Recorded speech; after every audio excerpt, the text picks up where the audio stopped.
नमस्कार, मैं राजकुमार सिंह, कवि अभिनेता, साहित्य के फलक पर यूट्यूब चैनल। आज मैं उपस्थित हूँ एक पुस्तक के सिलसिले में जिसके लेखक हमारे सम्मुख हैं श्री सतीश अकेला जी, जो रेल में कार्यरत थे और अब सेवानिवृत्त हैं। साहित्य साधना इन्होंने अनवरत जारी रखी हुई है और अब भी है।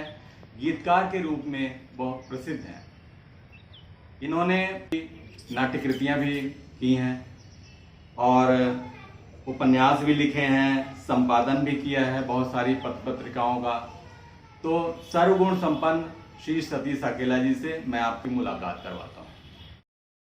आज हमारे बहुत ही करीबी गीतकार सतीश अकेला जी के एक किताब प्रकाशित हुई है, विश्वास के सेतु।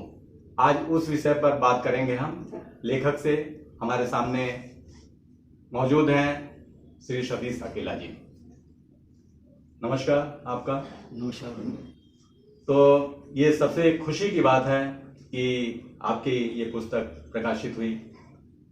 किसी की भी रचना जब प्रकाशित हो जाती है तो एक अपार खुशी मिलती है। आपकी लेखन यात्रा कहाँ से शुरू हुई, उस विषय में जानना चाहेंगे आपसे। प्रणाम आप सबको, धन्यवाद भाई राजकुमार सिंह जी। 15 अगस्त 1951 को मध्य प्रदेश के छोटे से गांव अम्बा जिला मुरैना में मेरा जन्म हुआ। ग्वालियर में मेरी शिक्षा पूर्ण हुई। उसके बाद पत्रकारिता से मैं जुड़ा और मेरी शिक्षा,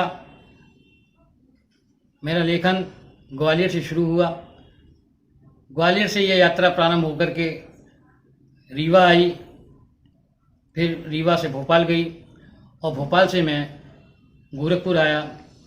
बाबा गोरक्षनाथ की इस धरती पर मेरा निरंतर लेखन कार्य चलता रहा और आज मैं जो भी कुछ हूँ मैं इसे बाबा गोरक्षनाथ का आशीर्वाद ही मानता हूँ।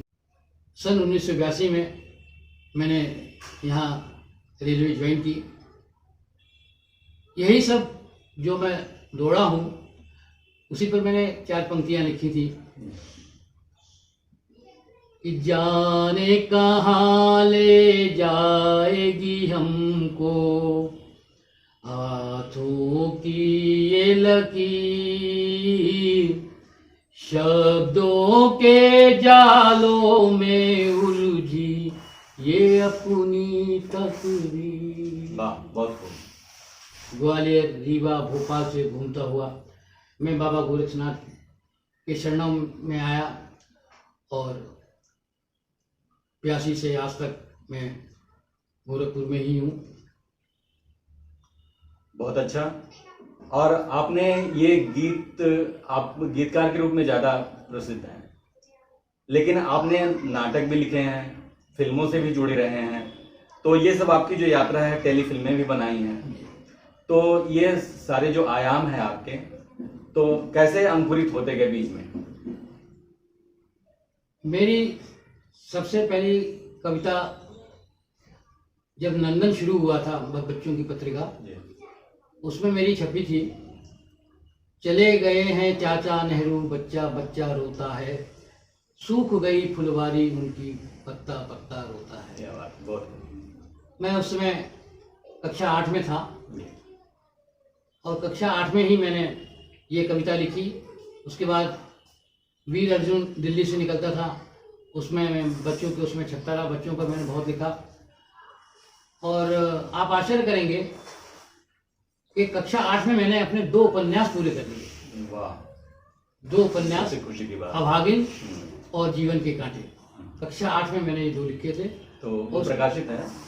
प्रकाशित नहीं है, मगर पुस्तक के रूप में वो मेरे पास बड़े सहेज के मैंने, हाँ, पांडुलिपि मेरे पास रखी हुई है। और एक जो शौक होता था लिखने का, वो लिखे मैंने और फिर अपने जितने परिचित थे उन सबको पढ़ाया और उनके पीछे उन लोगों की प्रतिक्रिया मिली। ये एक कह लीजिए किशोरावस्था की जो एक जिज्ञासा थी कि मेरा भी ऐसा होना चाहिए, तो मेरे मित्रों की प्रतिक्रियाएं भी उसमें हैं।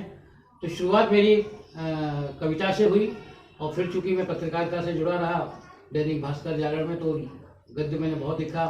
उसी में उपन्यास मेरे लिखे गए।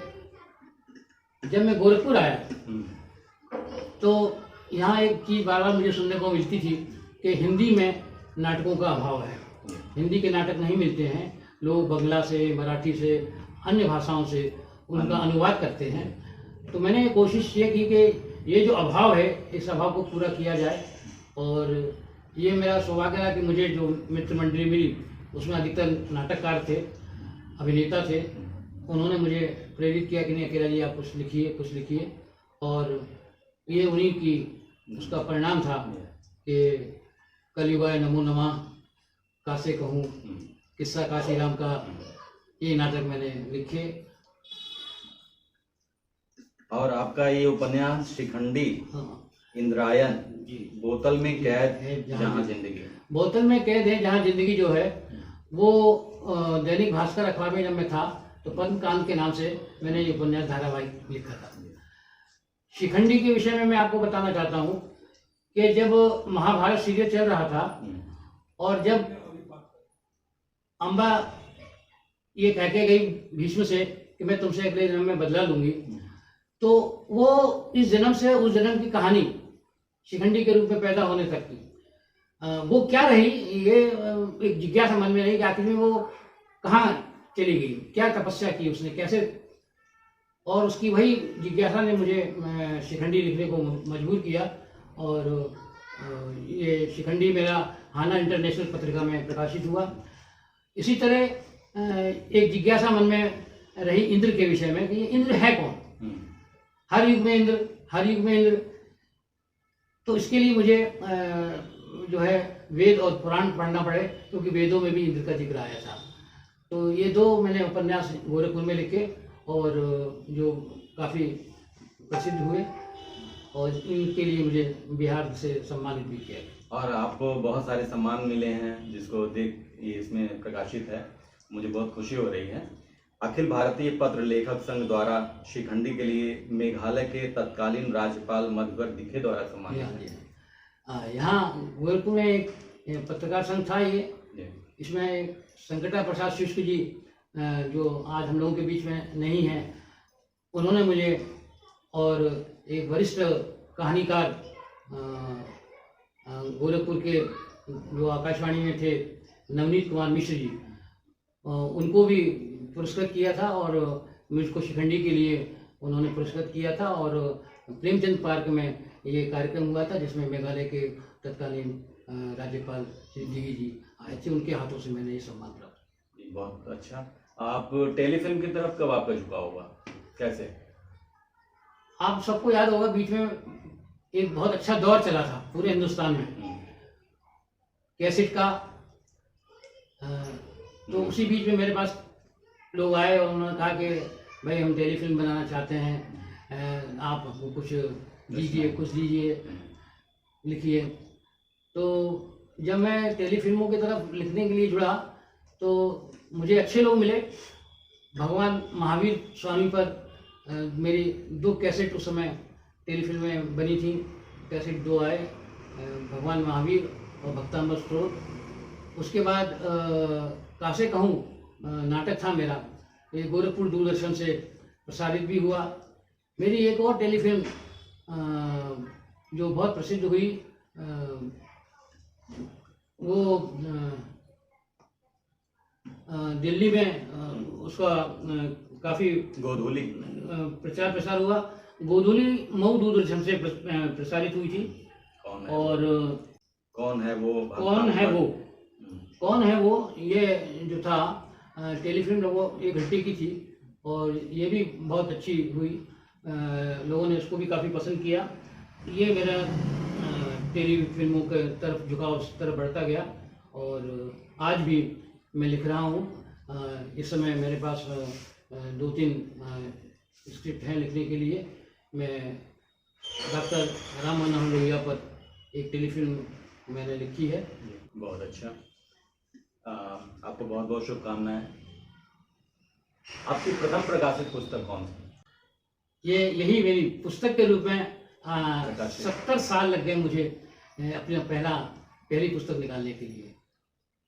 मैं क्या बताऊं, ये मेरे मन के विचारों को ये पंक्तियां मैं 2 दे रहा हूँ, आपको समझ जाएंगे जी।